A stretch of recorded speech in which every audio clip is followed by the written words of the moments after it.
Hey everyone, Chunky back with another video, and I apologize if it's been a while since I made a video because I was still mourning the loss of our dog that had to be put to sleep. It was hard on all of us. It was especially hard on me and my mom. Yeah, and if you don't remember, she had to be put down last month. I'm gonna miss that little puppy. She was 15, by the way. But also the fact that I went to Oregon for 4th of July to see my aunt, uncle, and my cousin who brought his two twin baby boys. But yeah, I had a good time there. And if you're seeing right now, I'm on tiermaker.com, and I figured I've seen a lot of people make tier lists on like the best from worst to best video games, um, TV shows, character, um, fictional characters, you name it. So I figure I'd do this, make a tier list of the Assassin's Creed games, that I think are bad to what I think are amazing. Now, keep in mind, this is all based on my opinion, so if you agree with me, great. If not, that's fine too.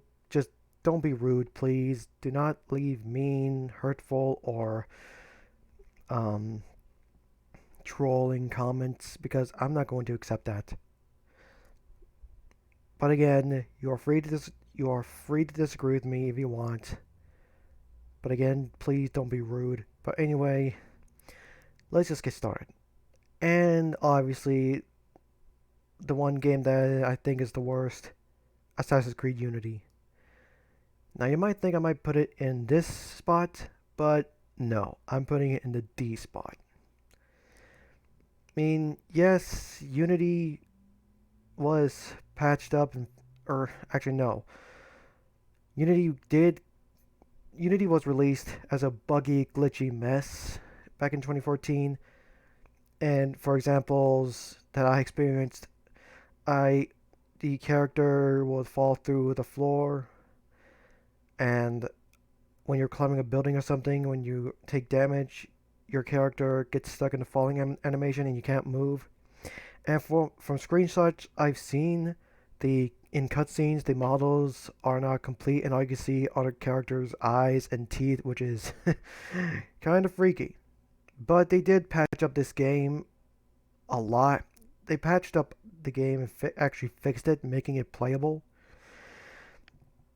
So yeah, that's why it's not in the F section but in the D section.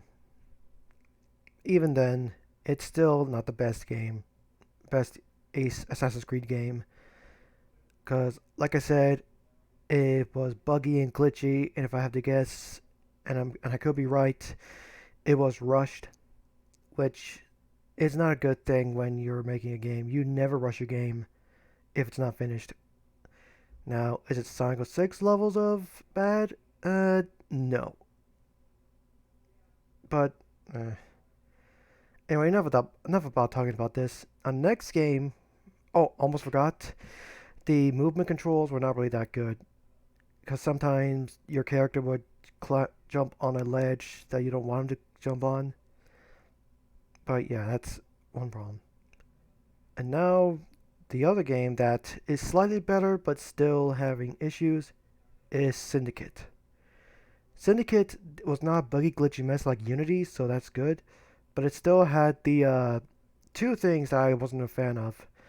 That was the chariot races and or chariot.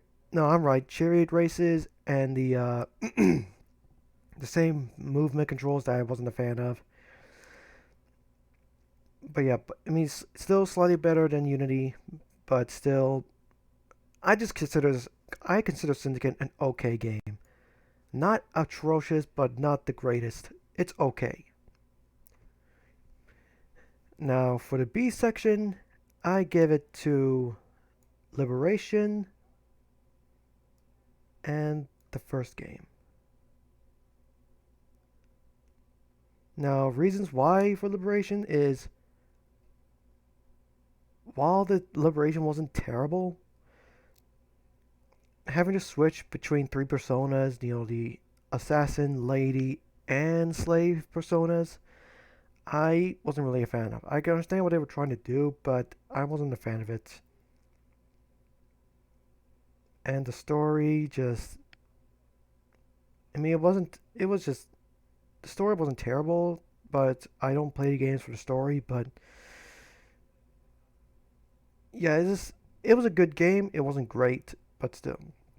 Now, for Assassin's Creed, the first game in the series, it wasn't bad. It was actually a good game. The thing is, though, I didn't beat the game, so I didn't. Yeah, I didn't beat the game, unfortunately. And the one thing is that it has that cliche where you have all these weapons and abilities, and later on in the game, you lose them and have to regain them again.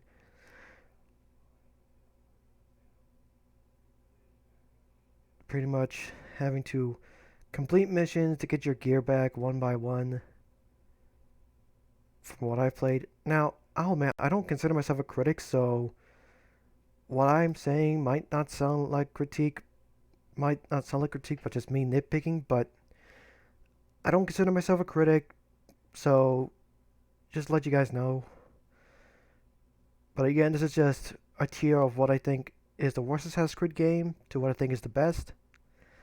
But yeah, Liberation and the first Assassin's Creed game are good. They're both good.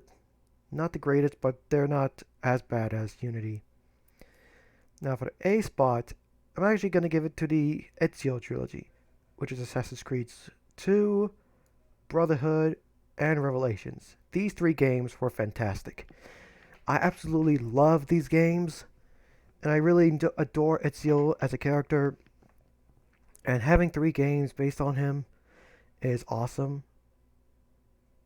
And obviously, my favorite being Brotherhood, but these three games, absolutely fantastic.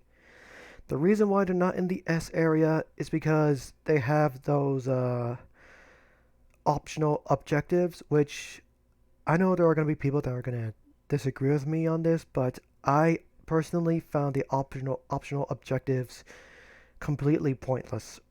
Like, yes, there are times where you get rewarded, like you get rewarded with a new weapon or an outfit, something. But for me, I thought the optional objectives were pointless in these three games.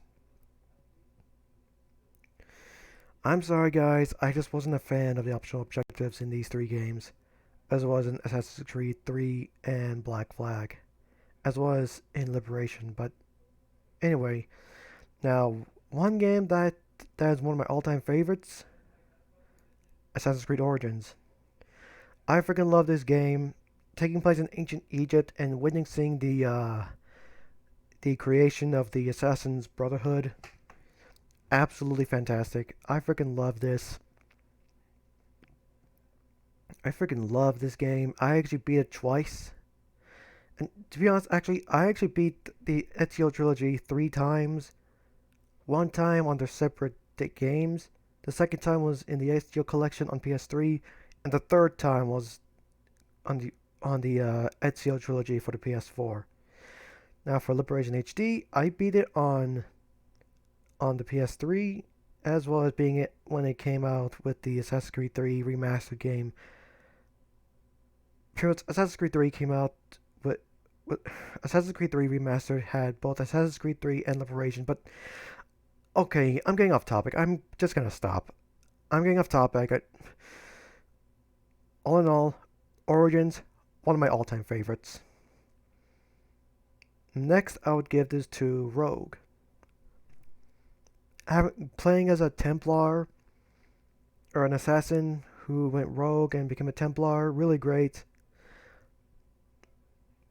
And pretty much in this game, you play as Shay, who was once an assassin, but something happens where, and he sees that the colonial assassins were not that good, and he defects to the Templars. Or if you played the game, then you'll know what I mean. But yeah, I'm gonna try not to get off at topic as much as I can, and try not to pause as much because I have been doing that a couple of times, and I apologize. I'm thinking too fast, and I don't realize what I'm saying. But anyway, these two all-time favorites. Now for Black Flag, another one of my all-time favorites. Yes, Black Flag. I think also Rogue. These two have optional objectives that I think were pointless, but they're still fantastic games. While I prefer the Ezio trilogy, these three games are still amazing. But yeah, Black Flag, great character, great story, gameplay is fantastic, amazing. Now for Assassin's Creed 3, and I forgot to say I am doing this out of order, so in case you haven't noticed, I am doing this out of order. For Assassin's Creed 3, I put them in the A slot. Really good game, though there were there were some things that were kind of pointless. Not just the optional objectives, but also the chasing almanac pages that were just I don't know why you would chase down almanac pages and they or like what purpose do they have? I don't know, but eh. And now oh I forgot to mention the naval combat in both Black Flag and Rogue were great. And the naval combat in Assassin's Creed 3 wasn't terrible since it's their first game to have naval combat, but it wasn't perfect, and I'm glad they improved it in Rogue and Black Flag. So yeah. Now finally, Assassin's Creed Odyssey. As much as I hate to say it, it goes in the B section. Another good game, but this is Ubisoft's first attempt at making an RPG style Assassin's Creed game, and I'll try not to be as harsh on them. Some of the RPG elements do work, but some of them just don't. Most notably, one thing that I didn't like was the dialogue system and how you screw up something in a mission and that carries over. I can understand this is Ubisoft's first attempt at an RPG, but it to for me at least there were some aspects, like I said, that didn't work. And I'm hoping that the RPG elements in Assassin's Creed Valhalla are improved. Plus, the gameplay was very similar to Origins. But yeah, and that's pretty much how I rank the Assassin's Creed games from worst to best. Now again, you guys are free to disagree with me if you want, and you could tell me in the comments how you would rank these games. Like which game would you rank from worst to best? Let me know in the comments, and I'll catch you all later. See ya.